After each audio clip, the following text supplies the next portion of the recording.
বড়শি দিয়ে এক মাছ ধরেই কোটিপতি হয়ে গেছেন এক তরুণ। সম্প্রতি অস্ট্রেলিয়ার নর্দার্ন টেরিটরি রাজ্যে এ ঘটনা ঘটেছে। ভেটকি প্রজাতির এই মাছের নাম বারামুন্ডি। এমনিতে মাছটির বাজার মূল্য খুব বেশি নয়, কিন্তু মাছটি বিশেষ,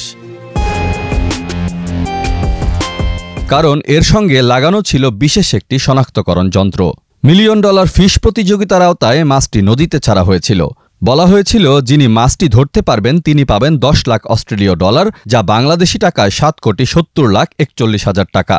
9 বছর ধরে রাজ্যটিতে পর্যটক আকর্ষণের জন্য এই প্রতিযোগিতার আয়োজন করা হয়ে আসছে। প্রতি বছর অক্টোবরে এরকম শতাধিক মাছ নদীতে ছাড়া হয়, যার পুরস্কার মূল্য $10,000, $20,000 এবং $1 মিলিয়ন।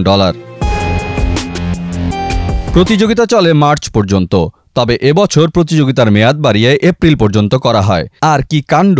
প্রতিযোগিতার শেষ দিনই $1 মিলিয়ন মাছটি ধরা পড়ে এই তরুণের বড়শিতে। এক মাছেই কোটিপতি বনে যাওয়া তরুণের নাম কিগান পেইন।